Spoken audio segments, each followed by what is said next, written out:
100 টাকার বেশি যদি কেউ কোনো বাড়ি থেকে নিয়েছে শুনি, তাহলে সেই কন্ট্রাক্টরের অনুমোদন থাকবে না, বাতিল করে দেওয়া হবে। পরিষ্কার কথা, জনগণ ভোট দিয়ে হামিদকে নির্বাচিত করেছে, কাজে হামিদের এলাকার যারা জনগণ আছে সে এলাকার জনগণের সেবার দায়িত্ব দেয় আমার, এবং এবং সিটি কর্পোরেশনের অ্যাডমিনিস্ট্রেটর হিসাবে আমার প্রধানমন্ত্রী নির্দেশ দিয়েছেন যে এইগুলো কোনোভাবে যাতে আমরা যত দ্রুত সম্ভব আমরা সমাধান করতে পারি।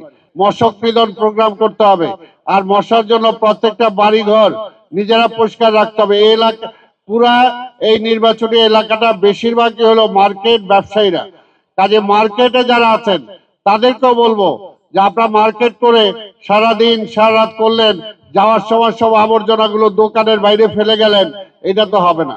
আপনাদের দোকানের বা আপনাদের বিল্ডিং এর আবর্জনাগুলো যে কোনো একটা ব্যাগে রাখবেন। এই ব্যাগটা এমন জায়গায় রাখবেন যেখান থেকে সিটি কর্পোরেশনের ময়লা ওরা সংগ্রহ করে, সেই জায়গায় রাখবেন। আরেকটা কথা, ময়লা আবর্জনা যারা বাড়ি বাড়ি থেকে সংগ্রহ করেন, পরিষ্কার বলতে চাই, 100 টাকার বেশি যদি কেউ কোনো বাড়ি থেকে নিয়েছে শুনি, তাহলে সেই কন্ট্রাক্টরের অনুমোদন থাকবে না।